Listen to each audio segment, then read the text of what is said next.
You know, what can you invent? What can you make out of a piece of paper? Anything with a sense of performance, it's a big win for me. I like to create performances with the pieces. My childhood was all about creating and being bored and imagining things, taking myself off to other worlds.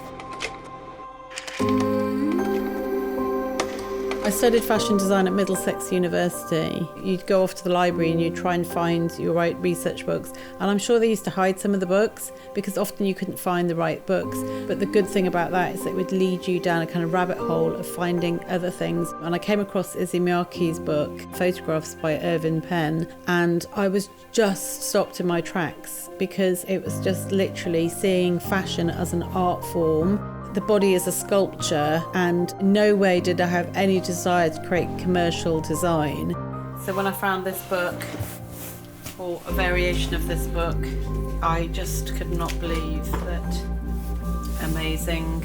Where art meets fashion. I was just excited by the fact that there might be an outlet for me to create wearable forms of art. This was exactly what I wanted to create, wearable art forms. I wasn't interested in clothing from a manufactural point of view, and I was also interested in textiles, technology, and the advancement of using possibly forms of paper within fabric.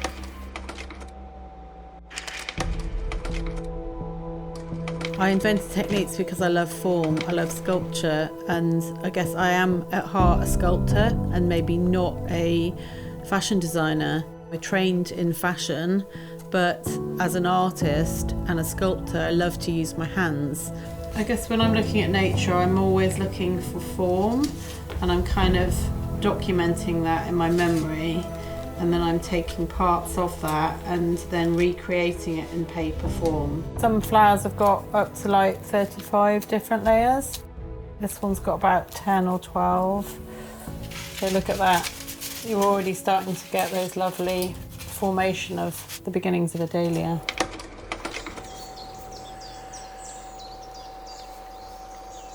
My grandpa grew flowers, my mum grew flowers. It's just inherent in me. From a young age, I was given a patch within the garden that I could grow my own garden. We always played outside endlessly because we had an orchard that backed onto the back of our house. And it was just a really joyful childhood of growing up, always exploring in nature, never being really inside the house, always being outside the house. My grandpa was always into roses, vegetables, and there was always that kind of sweet smell of slightly rotting fruit within his wood workshop and the garden. So there was always a sense of creation from nature. When we moved to Wales, we fell in love with the house because of the garden. The garden was like a secret garden, and now it's my joyful place. It's my starting point for all my ideas. And it's imaginative play, so I'm just playing in the garden. My tutor Richard Gray, my first year tutor, gave me an opportunity. He understood that they needed some new interns at Alexander McQueen, and he was actually the illustrator for Givenchy at the time. And he said, just give them a call and see what they say, and I'm sure you can get some work there. I decided after I left, with no idea what to do other than possibly I might like to design for the Olympics one day. I needed to get back in it quick and get some experience, and so I gave them a call. It was met with, well, if Lee doesn't like you after 5 minutes, you will have to leave, so let's see how it goes. And I took my portfolio and got an interview, and luckily I stayed longer than 5 minutes. I think I stayed about 2 years.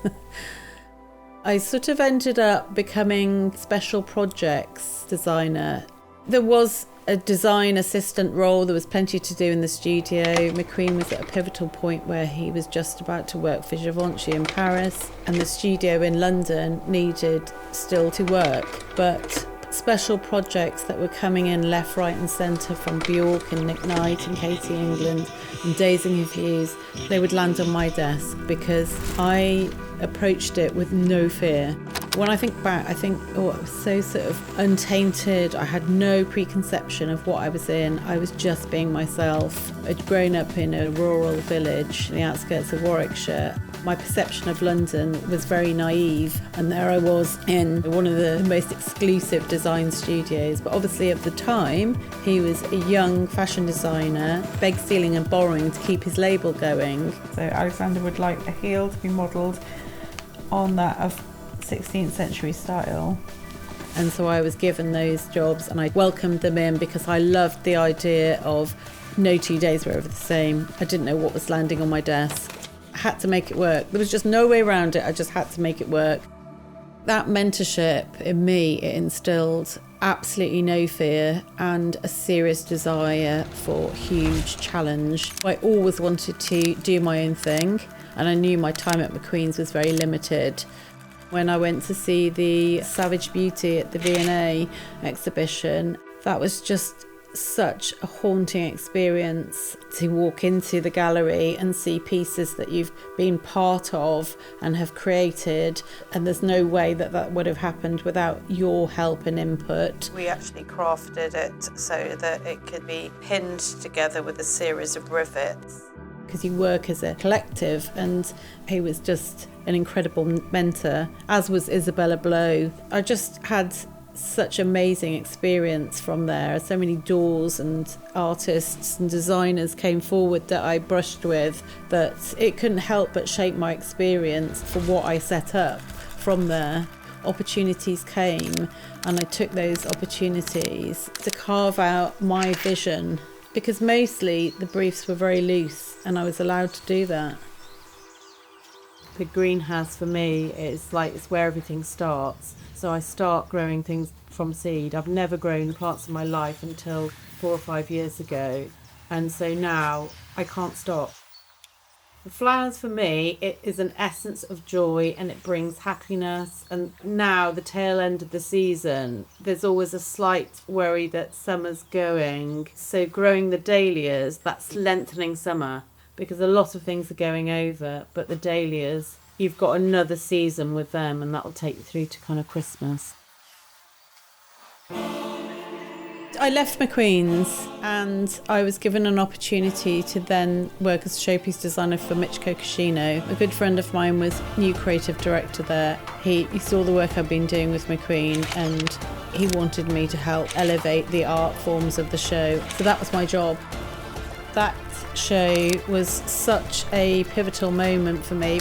We worked in paper because we had no budget, so it was making something from nothing and being clever with resources. But it wasn't like a restraint. If anything, it was more like a freedom. I had some black poster paper that we had in the studio and I started pleating with it. I've become quite fascinated with the kind of tropical fans and lush rainforest foliage, and because the themes of the collection were of this type, I started pleating, hand pleating with paper, but very organically, not mathematical, just very kind of instinctively working and creating a textile. And so doing that show, it was a really fantastic moment because we actually had a standing ovation. So it was nice to be recognised as an artist on my own light at that point, that I'd actually created that moment, that atmosphere. It was nice to get that recognition. So I'd always worked very discreetly under another designer. The creative director for Liberties was actually in the audience. That basically gave me an opportunity with Liberties, and they basically said to me, do your thing. There was no brief, it was Christmas, and they were like, do your thing. Create us a series of showpieces for Great Marlborough Street and Regent Street. So I'm not looking for an identical copy, I'm just looking for the essence of the flower. But what paper allows me to do is to make it in any size. These dahlias, we've made them up to like a metre 20. This is their natural form, but in paper, once we've captured the pattern, I can blow it up to any size. And sometimes they even get made through into metal for larger sculptures that can be put outside. When pieces have come to the end of their display life, sometimes the clients did dispose of pieces, and because you'd spent so many hours creating that, for that then to have a small display life and then be disposed of, it was just absolute travesty. When we moved from London to Wales, we were able to have a storage unit so that we could look after the pieces. What I hoped for is that one day we would have a retrospective, because they need to be out there inspiring the next generation and also informing people of what's possible in paper.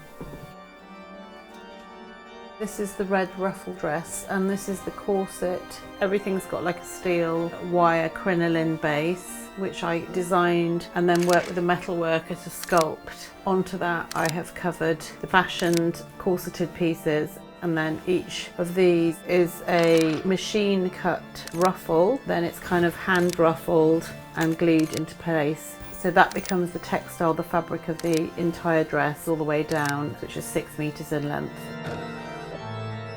This is just all my workings of the dress, the framework, and then choosing all the crystals that drop into parts of it. It was a really exciting body of work. We got to create 6 different sculptures that were based around bringing the Old Masters collection to life.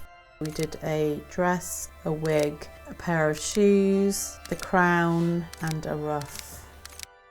The challenge was each piece had a series of crystals encased into the paper. We worked with Swarovski, and the crown is heavily jewelled. In fact, it makes it very heavy.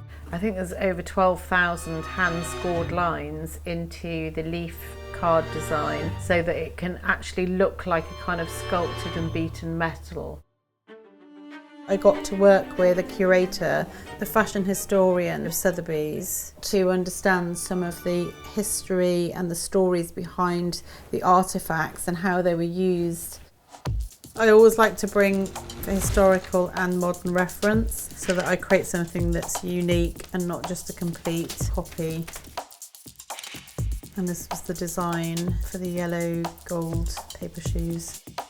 The toile starts off really quite basic, but it gives us an idea of the size and the elements that we need to then go into like a decoration stage. It's scored to create texture, and we wanted it to have that really luxurious kind of finish to it. The actual sole of the shoe we decided to do in a deep red because this had a significance. If you were of a certain status, you could afford the red dye. When these were on display in Sotheby's, it did perplex people because they couldn't understand that apart from Swarovski crystals, this was only made from paper and card.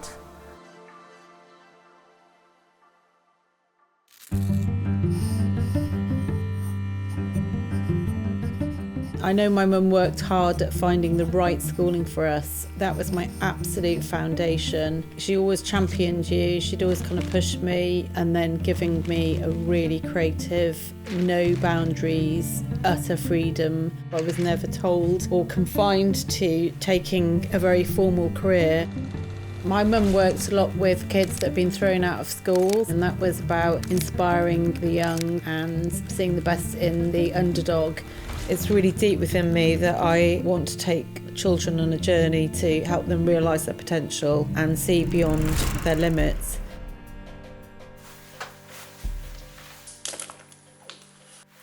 I think there's a performance within the painting. The way I put the paint down, the scale of it, I don't see these as being small conventional prints. I'm talking like 3-4 metre canvases.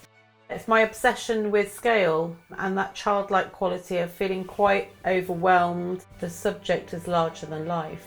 The way I use flowers for installations, it's larger than life. It takes you into that kind of imaginary theatrical world. When I'm painting, I can't see the edges of the page, and then it's only when I stand back do I actually see the silhouette. I like the unpredictable nature of that, so it's very different to working how I usually work. With encouragement and not confining and learning by play, only then do you find out what you like, what you don't like, and what is possible. It would be nice to introduce the work to many people around the world, because that's what it's all about, isn't it? It's just inspiring the next generation to have a go. I stand there in a library looking at Issey Miyake's work, and then that sends me on a 15-year journey of discovering the possibilities of creating in paper. Be inventive and dream. Allow yourself to have enough time to dream and be inventive, and allow curiosity. I think without those three, you're limiting all your possibilities.